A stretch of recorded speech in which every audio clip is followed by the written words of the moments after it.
It's been a good first year for Prime Minister Abiy Ahmed. At 42, the Ethiopian leader is the youngest on the African continent. When the ruling Ethiopian People's Revolutionary Democratic Front EPRDF coalition elected him Prime Minister last April, he embarked on a decisive shift away from decades of tight government control. Yes, I think Prime Minister Abiy's arrival on the African stage is commensurate with the arrival of President Mandela.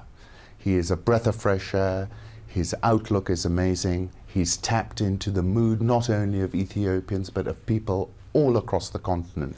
So far, Abiy Ahmed's achievements include freeing thousands of political prisoners and closing the country's infamous torture chambers in the capital Addis Ababa. Ethiopia had long been known as one of the world's worst jailers of journalists. Within months of taking office, Abiy released them all.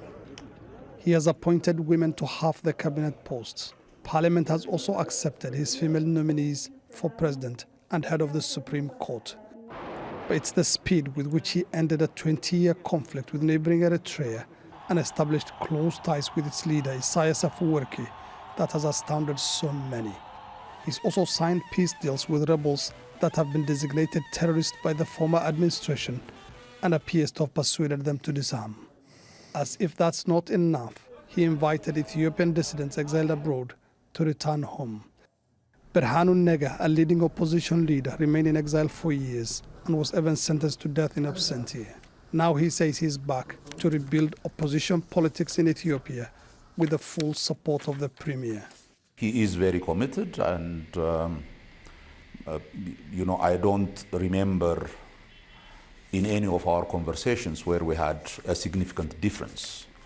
We have discussions very openly. We don't see each other as threats in terms of political power. It's almost like observing a different country when you look at the pace with which reforms have gone in Ethiopia so far. Very few expected things to go so fast, yet analysts are quick to point out that the Prime Minister still faces some challenges that are threatening the very existence of Ethiopia as a nation. Ethiopia has more than 80 different ethnic groups. The divisions are old and deep-rooted, and they've been flaring up with a new intensity in the past year. We're having millions of people displaced from their homes and being in different camps throughout the country. And I think that has to be stopped. The sooner the better. For the moment, Abiy Ahmed seems to have the momentum and no shortage of energy to deal with the challenges that lie ahead. Mohammed, Adow, Jazeera, Addis Ababa, Ethiopia.